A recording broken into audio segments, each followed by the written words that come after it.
qué alegría. Estamos avanzando semana a semana el estudio del libro de Josué. Esta semana estudiaremos la lección número 7 para el 15 de noviembre del año 2025.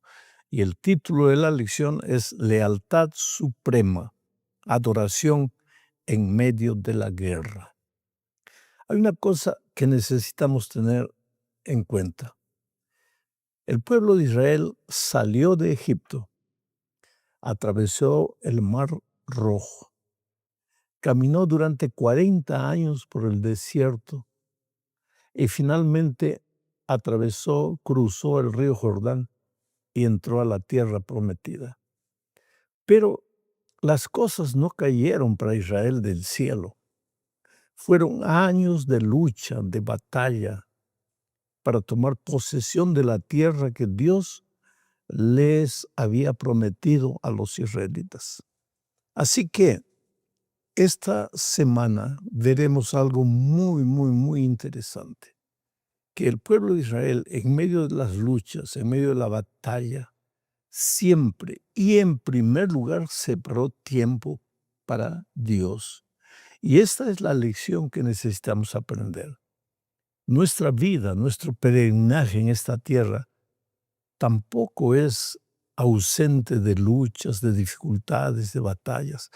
Todos los días tenemos que enfrentar las adversidades de esta vida, injusticias, muchas veces traición y los problemas propios del cotidiano, como por ejemplo levantarse, trabajar, buscar empleo, administrar el dinero, ver cómo vamos a llegar a fin de mes, cómo organizar la economía, las luchas en la casa, a veces con el esposo, con la esposa, con los hijos, a veces con los familiares más próximos, muchas veces dificultades en el trabajo, con los compañeros de trabajo, con los jefes o con los empleados, en fin. Nuestra vida no está ausente de dificultades. Sin embargo, en medio de todas esas dificultades, la lección de esta semana nos enseña que debemos aprender a separar tiempo para Dios. No tiempo que sobra, sino tiempo en primer lugar. Dios primero, todo lo demás vendrá por añadidura. El problema es que nosotros pensamos que a veces la vida es tan complicada que no dejamos tiempo para Dios. Le damos tiempo a Dios cuando nos sobra el tiempo, pero imagínate a quién le sobra el tiempo en esta tierra. Desde la mañana hasta la noche nuestra vida es corre, lucha atrás de los sueños. Pero esa lucha será infructuosa si no separamos tiempo para Dios. Entonces vamos a la primera parte de la lección hablando de el pacto en primer lugar. Voy a leer el texto para explicar lo que esta primera parte de la lección quiere enseñar. Josué capítulo 5 versículos 4 y 5. Esta es la causa por la cual Josué los circuncidó. Todo el pueblo que había salido de Egipto, los varones, todos los hombres de guerra, habían muerto en el desierto por el camino después que salieron de Egipto. Pues todos los del pueblo que habían salido estaban circuncidados, mas todo el pueblo que había nacido en el desierto por el camino, después que hubieron salido de Egipto, no estaba circuncidado. Mira, la circuncisión no era apenas una cirugía física que era realizada en el prepucio del varón. La circuncisión para Israel era símbolo del pacto que Dios había establecido con sus hijos. ¿Cuál era ese pacto? Yo te bendeciré, yo te acompañaré por los caminos de la vida, yo te sacaré de la esclavitud de Egipto, te llevaré finalmente a la tierra prometida, pero en todo momento tú serás fiel, leal, obediente a mis instrucciones. Quiere decir, la parte de Dios, yo te cuidaré, yo te protegeré, mi gracia estará contigo. La parte del ser humano, obediencia a las instrucciones divinas. Y como símbolo de ese pacto, para sellar ese pacto, los varones de Israel eran circuncidados. La pregunta que mucha gente hace, ¿y por qué las mujeres no se circuncidaban?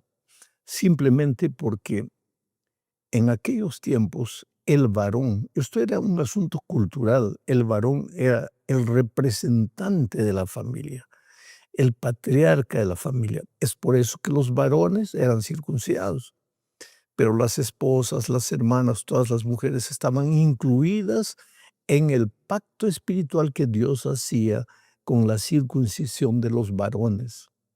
Ahora, el texto bíblico dice que todos los varones que salieron de Egipto murieron por el camino, los que habían sido circuncidados. Entonces era necesario una nueva circuncisión. Es interesante que apenas pasaron el Jordán, ellos tuvieron que renovar su pacto de fidelidad a Dios. Y los varones que no habían sido circuncidados, pues fueron ahora circuncidados. Dios quiere siempre que nosotros renovemos nuestro pacto de fidelidad a Dios. Naturalmente, hoy ya no existe la circuncisión. La sierva de Dios dice, conságrate a Dios cada mañana. Haz de esto tu primer trabajo. Consagrarse a Dios cada mañana, cada día, cada semana, cada mes, cada año. Hoy día el bautismo es el pacto de fidelidad a través del cual el ser humano decide vivir para Dios y sella ese pacto de fidelidad a través del bautismo.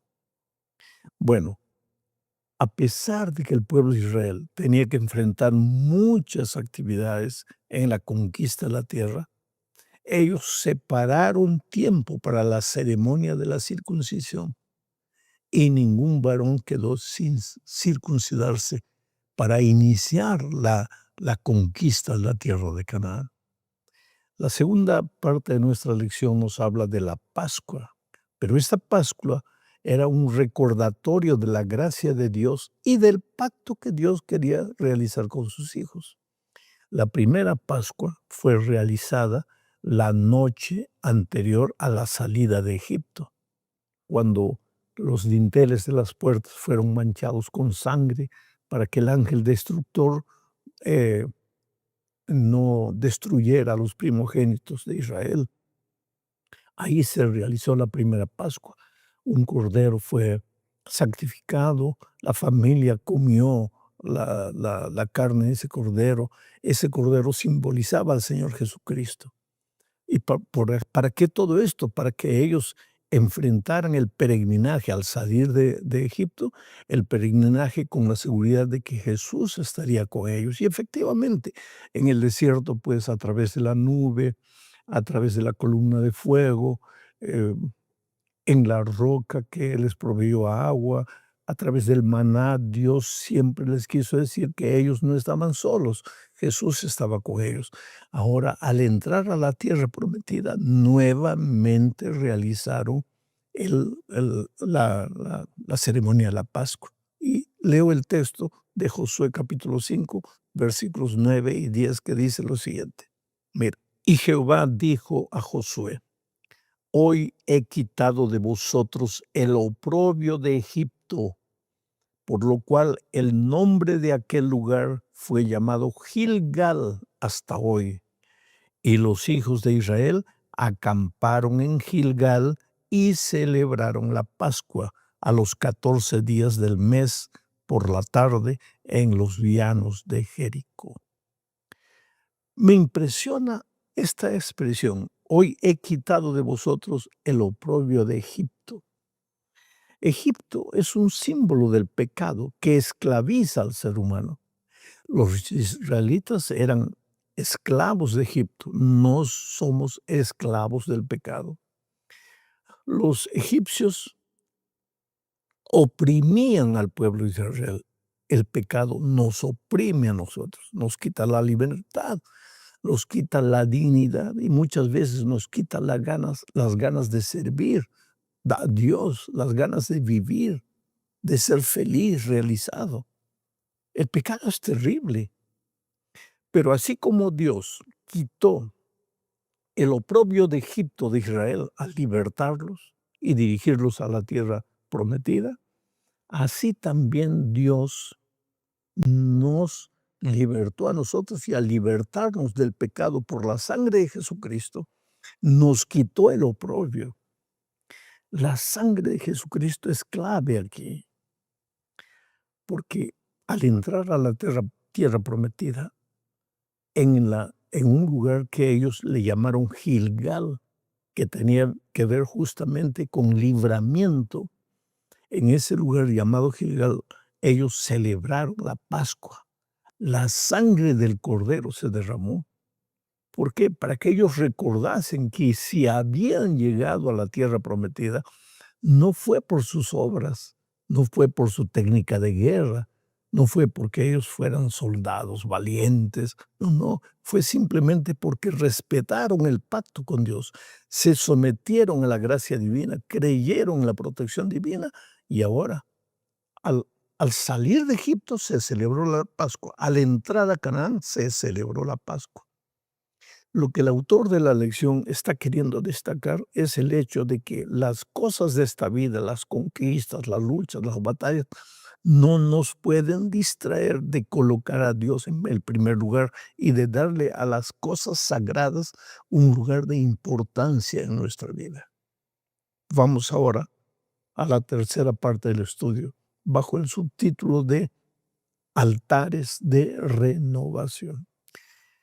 Antes de leer el texto, quiero decirte una cosa, mira, Dios siempre le ordenó a sus hijos levantar altares, porque un altar servía para dos cosas. Primero, para simbolizar la presencia de Dios entre ellos.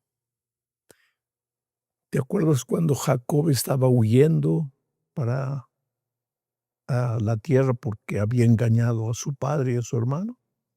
Una noche él tuvo un sueño, los ángeles subían, bajaban por la escalera que llegaba al cielo, y al despertarse construyó un altar.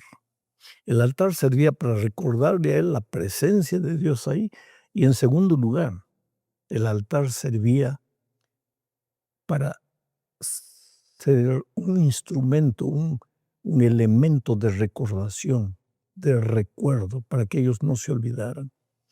Así cuando otros israelitas pasasen por aquel lugar, al ver un altar, recordaban, por aquí pasó alguien y él tuvo conciencia de la presencia de Dios en su vida. Entonces ahora cuando el pueblo de Israel llegó a Canaán, mira lo que dice el texto bíblico. Voy a leer Josué capítulo 8, versículos 31. Dice así. Entonces Josué edificó un altar a Jehová, Dios de Israel, en el monte Ebal, como Moisés, siervo de Jehová, lo había mandado a los hijos de Israel. Como está escrito en el libro de la ley de Moisés, un altar de piedras enteras sobre las cuales nadie alzó hierro. Y ofrecieron sobre él holocaustos a Jehová y sacrificaron ofrendas de paz. El monte Ebal. Recuerda que la Pascua se realizó en Gilgal. El monte Ebal estaba más o menos a 60, 70 kilómetros más hacia Jerusalén. Allí en el monte Ebal, o sea, ya habían avanzado, había pasado el tiempo, ya habían conquistado mucha tierra. Nuevamente hicieron un alto, pero esta vez no para celebrar la Pascua, esta vez para construir un altar conforme a las instrucciones que Moisés les había enseñado. Ahora, con la presencia de Josué, levantaron ese altar. ¿Para qué? Primero, para sentir que Dios estaba con ellos. En ese altar se ofreció el holocausto. El cordero fue sacrificado. Nuevamente la sangre. Nuevamente el recordatorio de que has llegado hasta aquí únicamente por la gracia maravillosa de Cristo. Ojalá, querido, que nosotros en la vida tuviésemos la costumbre de levantar un altar. No digo un altar así de piedra, pero marcar en nuestra propia vida, en nuestra propia experiencia, algún hito que nos recordase dos cosas. Primero, hasta aquí nos ha cuidado el Señor. Y en segundo lugar, mi vida no sería nada sin el Señor Jesucristo. Sabes que cada vez que la vida se vuelve turbia para ti, sabes, cada vez que aparecen nubes negras en tu cielo azul, cada vez que la depresión entra a tu corazón, que la tristeza te embarga, cada vez que hay dificultades y a veces sientes, no, no voy a poder salir de esta dificultad, la lucha es terrible. Ahí, mira ese hito que has marcado en tu vida, alguna cosa particular propia tuya, un rinconcito de la casa donde acostumbras a orar para conversar con Dios. Porque eso te recuerda qué cosa. Primero, te recuerda el hecho de que Dios está contigo. Segundo, te recuerda que hasta aquí tú no llegaste por tus propias fuerzas, por tu propia energía, por tu sabiduría, por tus habilidades. Tú llegaste por la gracia maravillosa de Jesucristo. Haz de tu corazón un altar, un lugar donde Dios sea adorado, Dios sea recordado como tu protector, como tu creador, como tu salvador. Vamos a la cuarta parte de este estudio, hablando de lo que sucedió en ese altar. Dice el subtítulo de la lección, escrito en rocas. Sabes que la mente es frágil para recordar los principios básicos del Evangelio. La mente recuerda con facilidad las cosas de esta vida, pero las cosas espirituales, la mente se olvida con una rapidez extraordinaria. Por eso tal vez encontramos este incidente registrado en Josué capítulo 8, versículos 32 y 33. Dice así: también escribió allí, donde allí, en el altar que acababan de construir, también escribió allí sobre las piedras una copia de la ley de Moisés, la cual escribió delante de los hijos de Israel.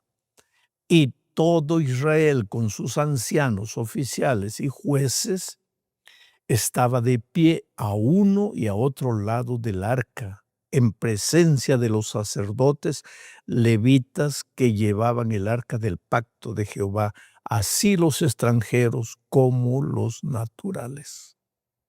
¿Qué hicieron? Escribieron encima de ese altar que habían construido, escribieron toda la ley de Moisés, todas las instrucciones divinas. ¿Para qué? Porque no basta el altar que te salva. Son también necesarias las instrucciones que te enseñan a caminar respetando el pacto con Dios. Aquí está una vez más la junción de la gracia y de las obras. No que las obras salven, solo te salva la gracia maravillosa de Cristo, el altar. Pero ¿por qué fue necesario escribir en el altar todas las instrucciones divinas? Para recordarte que no basta ser salvo, es necesario que aprendas a caminar en los caminos que Dios te dejó. Es necesario que aprendas a respetar las instrucciones de Dios. Tú te das cuenta cómo la gracia está presente a lo largo del Antiguo Testamento. Cuando estudiamos el libro de Éxodo, el primer trimestre pasado, vimos la gracia en todo el libro. Y ahora en el libro de Josué, capítulo a capítulo encontramos la gracia, no con la palabra gracia, pero aquí, por ejemplo, con el símbolo del altar. Gracia, altar. Se escribió encima del altar las instrucciones divinas, obediencia, buenas obras. Vamos entonces ahora a la parte última de este estudio, bajo el título de Anhelando su presencia. Y aquí hablaremos un poco del santuario. El santuario debería ayudar al pueblo de Israel a percibir la presencia de Dios y a recordar que deberían mantenerse fieles al pacto. Leo Josué 18, 1 y 2. Toda la congregación de los hijos de Israel se reunió en Silo e erigieron allí el tabernáculo de reunión después que la tierra les fue sometida. Pero habían quedado de los hijos de Israel 7 tribus a las cuales aún no habían repartido su posesión. Quiero que recuerdes las primeras frases de este texto. Dice, toda la congregación de los hijos de Israel se reunieron en Silo y erigieron allí un tabernáculo. Dentro del tabernáculo estaba el arca, que simbolizaba la presencia de Dios. Mucha gente se pregunta a veces, ¿por qué Dios ordenó a Israel en el desierto a construir un tabernáculo, un santuario? Porque la instrucción en Éxodo era, me hará un santuario y yo habitaré con ellos. Quiere decir, querido, entiende esto. Dios no te creó y te largó en la vida, como te diciendo así, ya te crié, ahora tú resuelve tu vida, resuelve tu problema, trata de ser feliz. No, no, no. Dios no te creó para que tú vivieras como una estrella errante buscando un destino. Dios te creó para que vivieras con Él una vida de experiencia diaria. Si Adán y Eva no se hubieran separado de Dios, la humanidad sería toda feliz, tú serías feliz, yo, todos.